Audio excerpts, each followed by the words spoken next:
Thank you. Show of hands, who took their tablet this morning, their pill this morning? Let's see.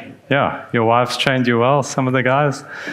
Maybe a different question, who was meant to and forgot to take their pill this morning? There are a few of us around.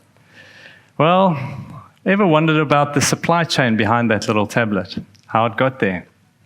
Well, I think we're in a supply chain conference, so many of you would know.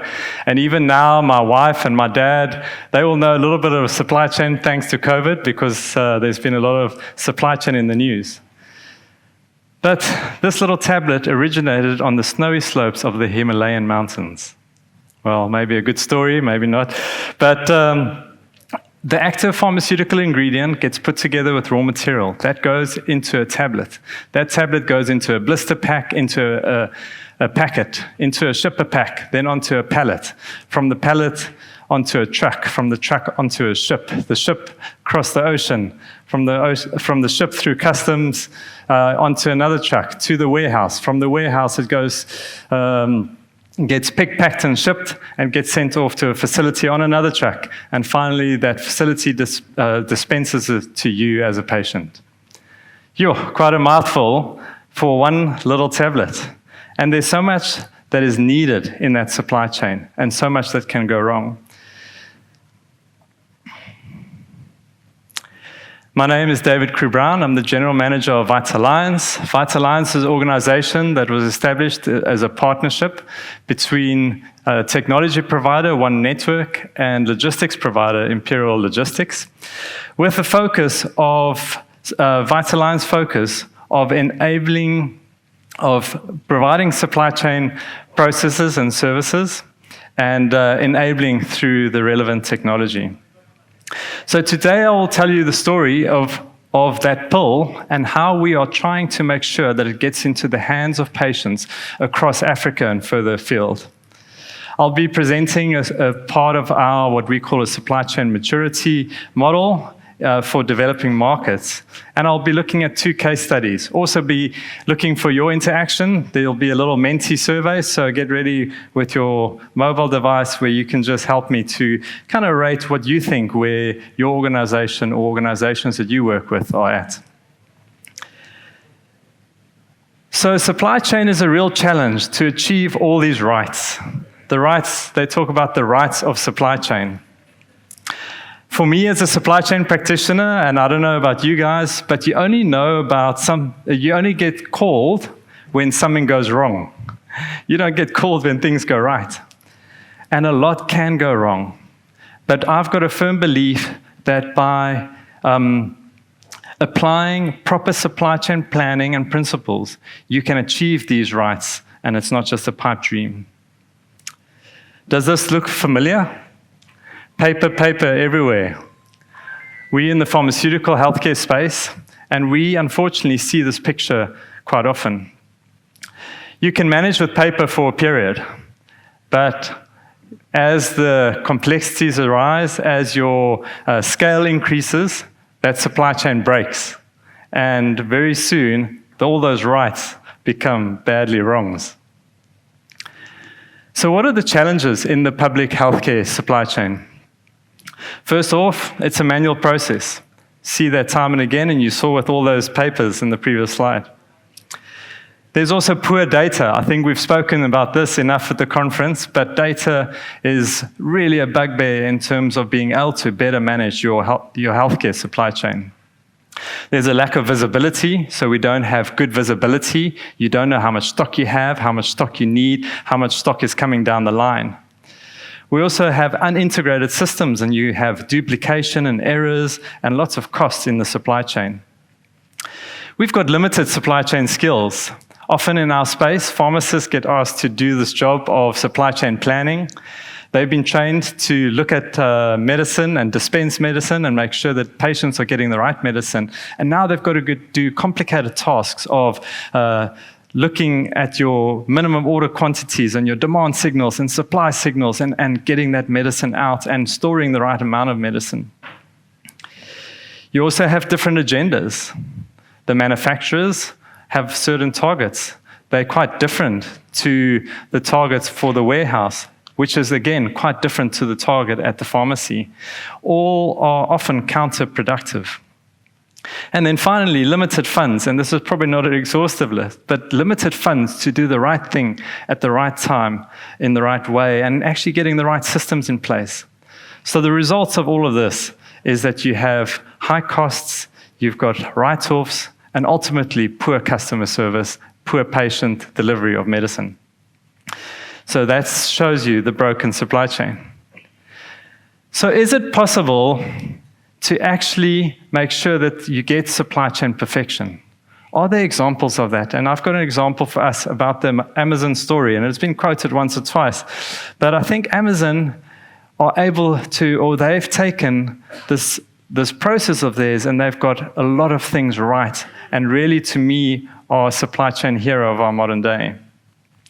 Amazon started as a bookshop in 1994, online bookshop, and they moved to today being an online just about everything.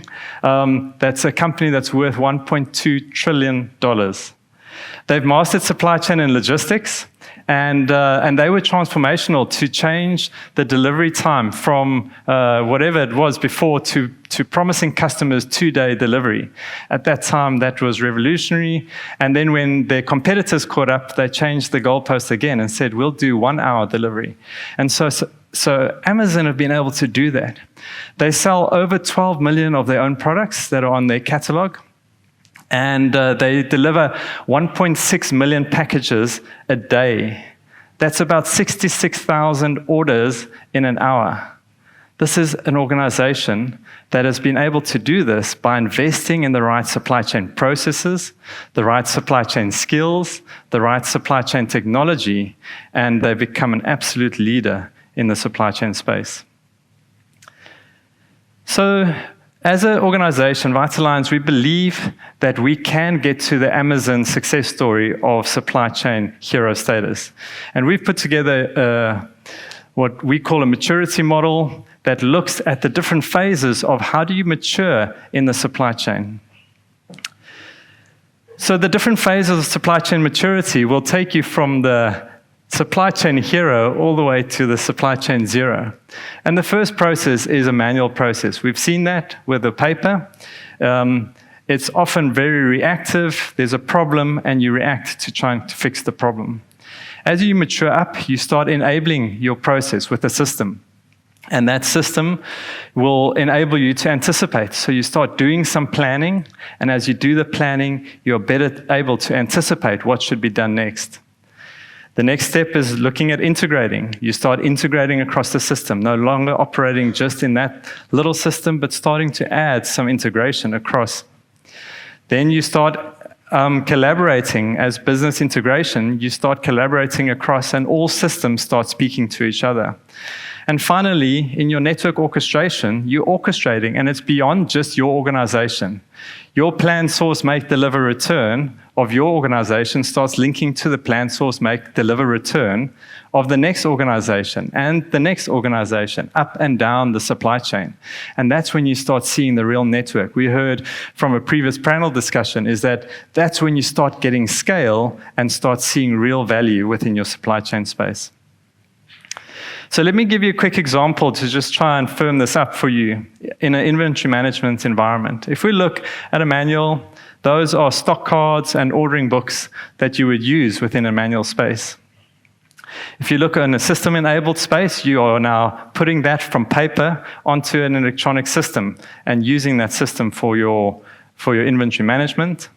Then you start leveraging that system. In this space, advanced digitization, we often see that you actually start getting the value out of that system. Center of excellence is established, and it really becomes a space where you can use the tool like doing automatic replenishment for inventory. Then in the business integration, you start doing your demand and supply balancing. You start integrating the systems. You start getting a lot of information. You can do your S&OP, typical S&OP processes. And then finally, in your real-time inventory management, you'll do that in your network orchestration, where you can do real-time inventory management and look at optimizing that across not only your organization, but across multiple organizations. So what have we typically seen if we want to describe each of these? You're getting a feel for it. The first one is a manual process where it's paper-based, doing lots of firefighting. There's no planning. It's very people-driven. If you don't have the people, your process is going to fall flat. There's no data to be reported. You don't have visibility. And there's very low capabilities and process controls. Within the system-enabled environment, you have the system, of course. You're starting to train people, establishing standard processes. Your master data is being established, as well as some metrics to start measuring. You're starting to report and getting some data visibility, and you are starting to do some analytics, albeit often quite manual. As you start leveraging that, as you start really using the system, you get system integration, you get standard master data that is aligned, data visibility and reporting. You get data-driven decision-making. Not only are you getting data, but you're doing something with the data, which I think often we've said is a bugbear, is that people don't use the data for anything of value. And you're starting to see continuous improvement coming in. In the business integration, you're starting to now integrate across that business. ERP systems are being set up. You're doing that demand-supply balancing and optimizing your inventory. You're getting high-quality data, and you're starting to do what-if scenarios. What if this happens? What if that happens? What would that do? How can I better plan for scenarios that could hit my organization? And then finally, in the network orchestration, you're starting to do the things that people have spoken about. We heard from Johan on the first morning around utilizing the new breed of artificial intelligence and all sorts, but you're getting fully integrated across multiple business partners. So it's no longer your own organization, but you're starting to say, well, how do I partner with other organizations? You're getting a single version of truth, which is really important to make sure that the information that you're getting is the same across all these partners. Real-time data visibility, and that's for the end-to-end chain, and having that predictive and prescriptive analytics. So it's your chance to participate a little bit. And if you can get your phones out and go to a website called www.menti.com, it will prompt you for a code, and then just type that code in. And the first part of what we're going to do is to actually just respond on where is the level of supply chain maturity where you or your organization or the people that you work with, where are they at? So if you can go to that, I'm going to just open this up so we can get the results.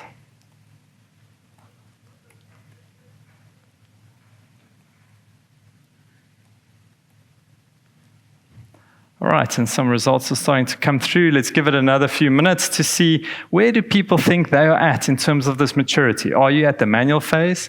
Are you system-enabled? Are you at the advanced digitization, business integration, or are you at the network phase?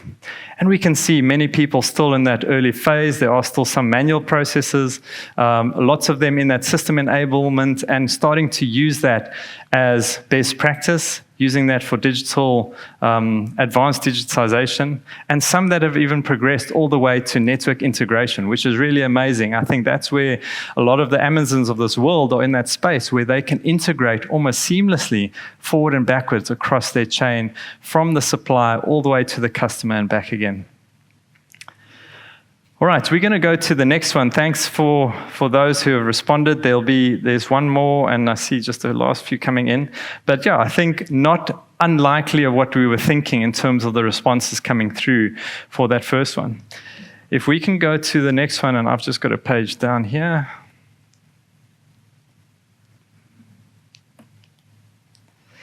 All right, and we are asking now if you can tell me what are the biggest inhibitors.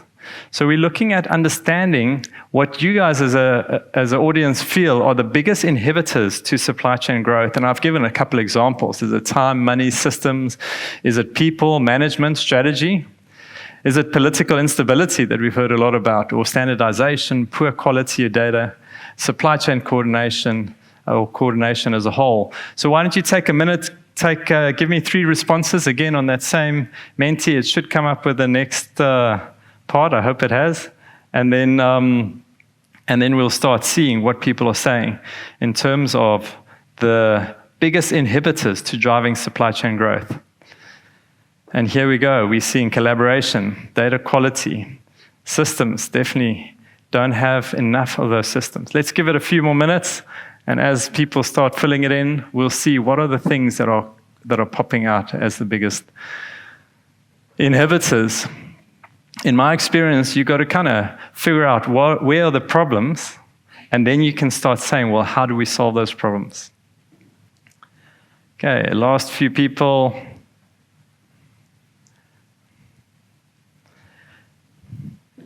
Great, and I think from that we can see that your data quality, your people, your systems, collaboration across the environment, money and strategy, even management, those are all playing a big role, and those resonate well with me and from what we've seen. So let's get back to the presentation, and let's talk a little bit about what are the results that we see that companies who are implementing different systems, different processes, are at different levels of supply chain maturity. What are the results that they are achieving? So within the manual space, no surprises here. You get poor service delivery, significant out of stocks are happening, your costs are going up, you've got high write-offs and long lead times to be able to deliver. As you start getting systems in place, you get localized improvements, often within a siloed environment. So these improvements won't come through for the whole business, but they'll be in that space where you're implementing a system or a solution. There'll be some visibility. Of course, people will be trained, and this is where you get your software, your IT hardware and software will be in place, and then significant changes will happen from a change management effort. And I think we spoke quite a lot about that yesterday in one of the workshops, where that becomes a significant effort for us to be able to start moving from paper to a system. In the third step, this is where you now start using the system, and you see further reduced out of stocks. Your inventory is starting to get optimized, as well as your costs are being reduced. You're getting visibility within that chain, and you're getting data-driven problem solving. In the next one, you're starting to limit your out of stocks, increase your responsiveness of the supply chain. There's dynamic inventory management. You're optimized across your business, and your demand-supply balancing starting to take place. And then finally, in that network orchestration, you're almost eliminating out of stocks. I think to eliminate out of stocks altogether, you've got to have almost infinite inventory and responsiveness, but you're very low on out of stocks. You've got a network-wide optimization for not just your organization, but what's best for the chain. And then you're starting to do this dynamic, continuous planning. You're planning on a continuous basis. As new information comes in, you can plan and replan and start becoming way more responsive. Profitable, shared value across the entire network. And so those are the results that we've seen at the different areas of the supply chain. Now, our focus at Vitalliance, as I said at the start, is all around supply chain planning services and enabling that with the right technology. And I want to give you a bit of a feel for the technologies that we typically would use in each of these layers of the supply chain maturity. So at the bottom end, paper-based, there's nothing there other than potentially sometimes using Excel. And I think we've mentioned before that Excel is a great tool that many people actually do manage to use. But I think as you get into that place of scale and complexity, that becomes a challenge. The next is using an ELMIS solution.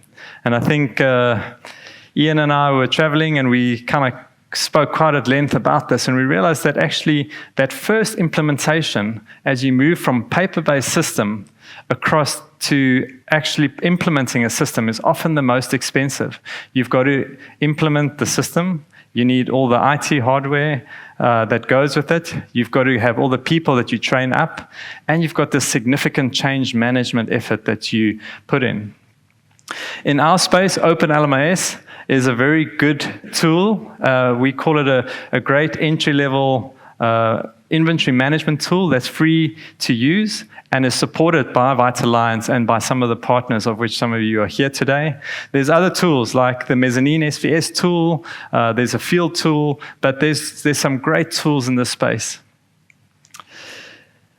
If you look at the next phase up, and this is typically where we're understanding that you've implemented a system, but you're not always getting the full value out of that system. And that's where you're wanting to say, well, how do I extract value? How do I make sure that this system is now fully operational? And that often takes a lot of hard work of making sure that people are using it correctly, they're capturing the right data, and they're getting the right outputs out of it. So it's almost taking what you've implemented and taking it further, and then start linking in with other solutions. And in our case, we've linked that with One Network, and that allows us to expand the capability. Apart from just inventory management with OpenLMIS, we can now start doing demand planning, supply planning, inventory optimization. Those are all things that we can do, and you can start flagging risks as they come through. When you get into the business integration, that's where you have your ERP, your network solution. And again, for us, One Network plays into that space where you are leveraging and connecting all the systems within your company to be able to speak together so you can start getting this optimization going through. And then the final step is multiple business process within multiple environments and coordinating and executing those all to achieve the bigger whole rather than just your specific organization. So the two case studies that we'll look at is to look at OpenLMIS. And you can see OpenLMIS, if we look at a tactical, operational, and executional layer, OpenLMIS plays in that lower executional layer. The other case study will be on One Network, and One Network plays across all layers, from a tactical through operational down to executional layer. So the first case study is from Malawi. Malawi implemented OpenLMIS several years ago, and OpenLMIS actually has been implemented across 12 countries. It's a USAID-funded program, inventory management system that was developed over the last 10 years and has been implemented into several countries, and currently we're looking at implementing it into Nigeria and the Gambia, and again through some of the partners that we are working alongside. What it gives you several things. The one is requisitions, able to generate requisitions, and that's often a big need for the pharmacist. How do I make sure I'm ordering the right stock? There's order fulfillment, making sure that you can pick, pack, and ship and receive the stock on the other end.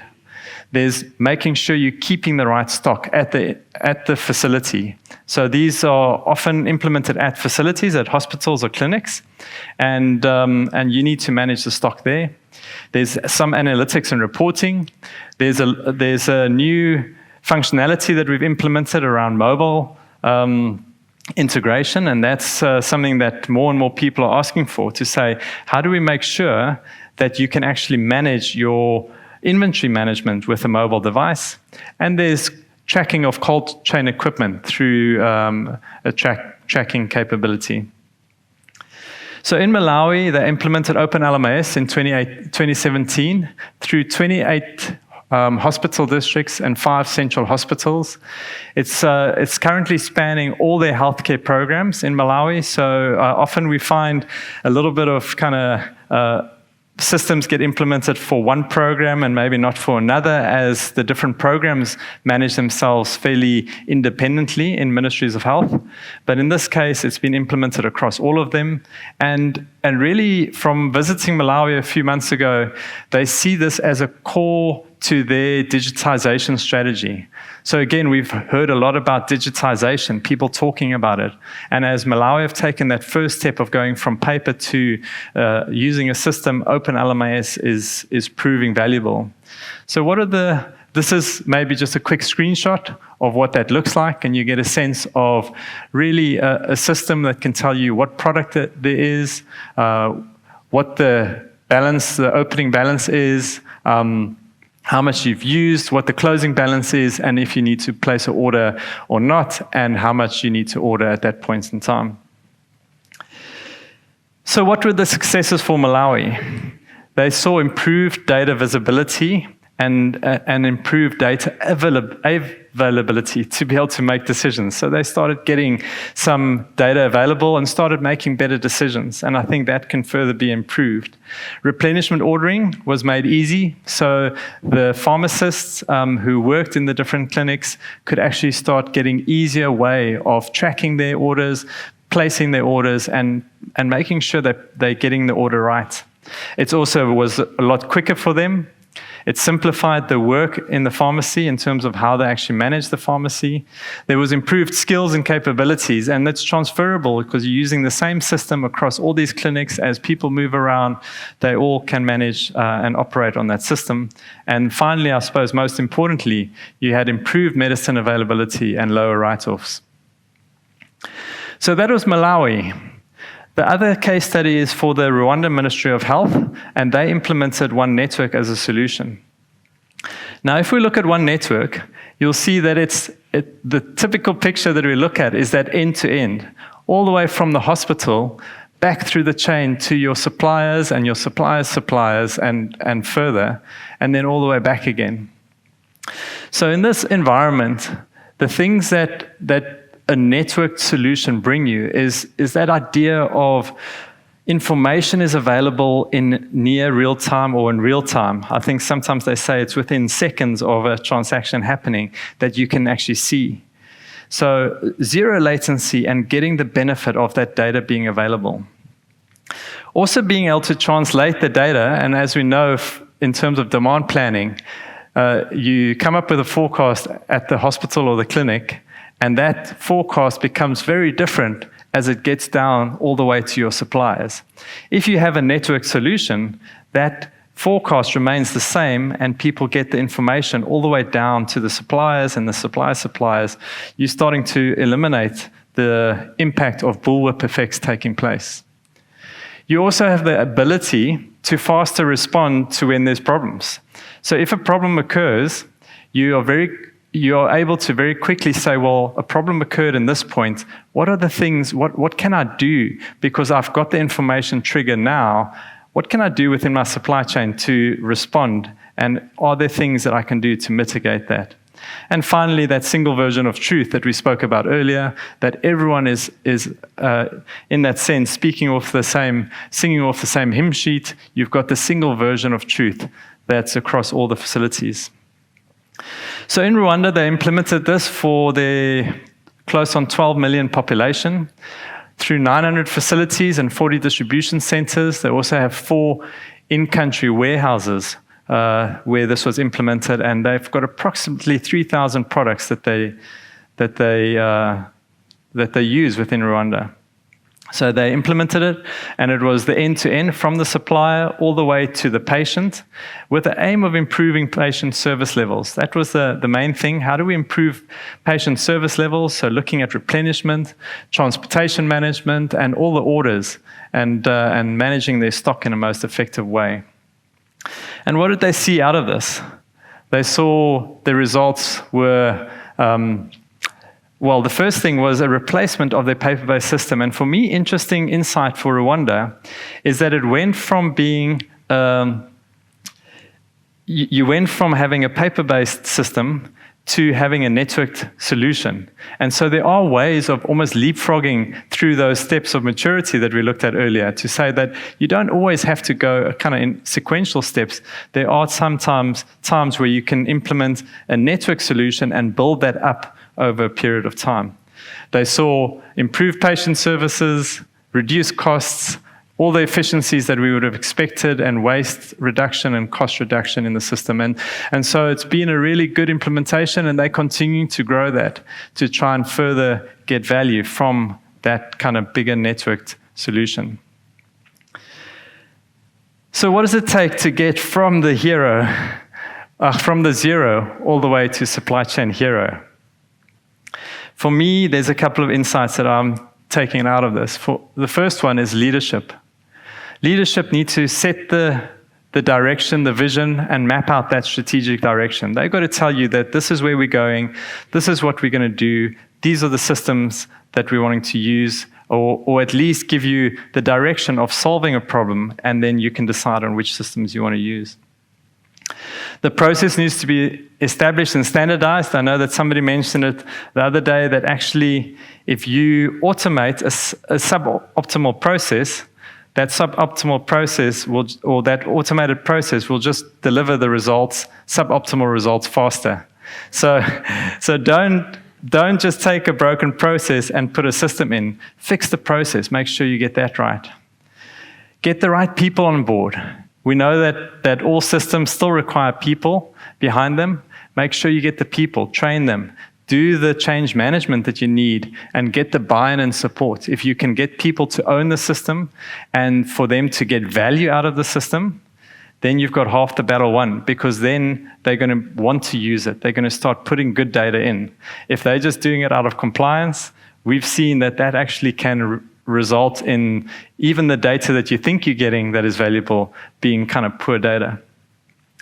The right tools to be selected, and for us, look at your migration path, see where you're at in the journey, and select the right tools. And it means that there are times where you can say, well, I've implemented a basic solution and I'm growing that.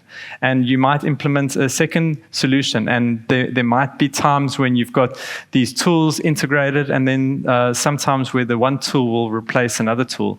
But start the journey from paper onto a system, and then journey up using the right tools. Data availability, accuracy, and visibility, that single version of truth, so important. And the hours one spends on data and cleaning data just becomes non-value adding. So how do we make sure we get the data right? And then start introducing a continuous mindset methodology and kind of culture in the organization, within the ministry, seeing if you can continuously improve. There was something that I took from one of the presentations of USAID. They said, meeting countries where they are and creating workable solutions to support the journey beyond their current level of supply chain maturity. And I think that's exactly right, is that we can map out a continuous path of saying, this is the migration to supply chain maturity. But then you've got to go and look at your specific environment. And in our case, in the public healthcare space, go look in that country, see where they're at, where do you take them, and how do you help them to get to that level of supply chain maturity. Actually, a billboard around the corner from my house, and I'm not sure what exactly it's advertising, but I just thought about it when I was driving past, that supply chain improvement is actually a journey. It's a journey from one end of maturity all the way potentially to that artificial intelligence Amazon type example, which I see some of you guys are potentially at already. But that's the journey we're on, and we need to continue going. So in Africa, there are many wrongs and few rights. Many people don't get their medicine when they're meant to, and it could have detrimental effects on their health. For many people, they're taking chronic medication, and if you miss that chronic medication, it really has a significant impact. So the problem is complicated. There's lots of people involved. There's lots of process steps. But we believe there is a path to supply chain maturity. We believe that we'll see improved medicine availability and improved healthcare for all. But it's a journey, and we're taking one step at a time. So when you take your tablet again tomorrow, know that this process is a significant process to get that tablet to you, but also know that there's many of us, and I think there's some of the colleagues in the room, who are working quite hard to make sure that this tablet gets into the right hand of those patients across the African continent and beyond. Thank you very much.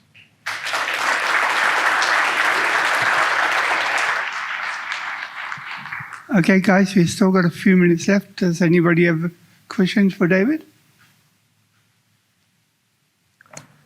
Ladies first. Be kind, Christine. Hi, David. I'm Christine. I have worked with David in a lot of these spaces. I was really curious in the Rwanda example, with this networked solution that they have in place, how they actually approached eliminating the paper, or if the paper has actually been eliminated. Because I know that we see, in my experience, I've seen that often the systems that are put in place don't completely replace the paper, but there's still the paper as a redundancy, and that can really impact the effectiveness of the systems. So I'd love to hear more about that. Yeah, I think for me in the Rwanda example, they were very focused on saying, well, what is the solution going to look like in several years' time? And so when they started this journey, they were looking to say, well, what is the end state where they want to get to? And it was a journey of starting. It's kind of like figuring out your current process, figuring out the new process that you'd like to get to, and then saying, well, how do we enable that with the right systems? How do we enable that with the right process? So I think in terms of their current state, they're still looking at further enhancing it. So I think they've taken some steps forward, but it's a continuous journey. And I think we're in the process of now re-looking where they're at and where they're going, whether there's still paper there, for sure. There's still people who like to prefer to use their Excel sheet. There's still people who prefer to kind of hold back onto that. But I think for large case in terms of your ordering and your receiving and the inventory management part, they've been able to move away and start capturing that stuff on the system. And so I think that for us is the progress where you want to see other organizations move to. Trevor can give you a lot more information about that, who's in the back, and he's been intimately involved with that Rwanda project. Okay, we still got time for one more. Yeah.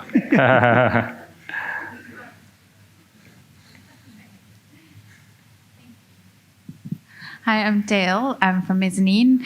I've also worked with David in various capacities. I'm curious, so in the supply chain journey of digitization that you described, obviously there's you could go really deep in certain areas of functionality and get really super before you join those areas to other areas or create integrations between business units. Yeah. Or you could try and integrate as your first prize between different business functions for like a really light layer of functionality. And in the public sector where some of us work, fragmentation is such a challenge. How do you guys approach that in terms of for us, sometimes the first job on the table is build an integration with those 3 other systems so that we don't have to manually correlate 20 spreadsheets every day. Before we get to any fancy automation of transactions or anything like that. Yeah, so I'd just be curious to hear how you navigate that journey. Yeah, I think not necessarily an easy answer. For me, what we've seen is that implementing a system solves part of your problem, but actually it's the next phase of saying, how do you get value out of that system? And that's where you start getting those integrations. That's where your master data starts becoming standard. That's where your system becomes the source that people are going to, and you're getting good data.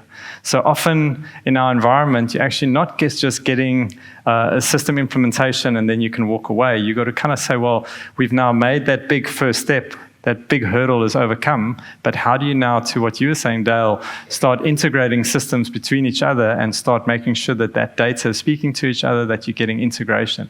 And I think for me, that's the value we see. So I think it's not always a chicken and an egg in terms of, well, which one do you do first?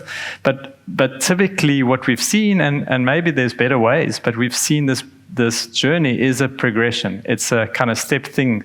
You first, typically people are managing inventory on paper, then you get a system, and then you actually optimize that system and start integrating it. Then you start networking it, and then you start actually getting the full supply chain. So I think that's a typical journey, but I think, definitely similar to your experience, trying to make that system work as best it can, and then making sure that you have those linkages with other systems.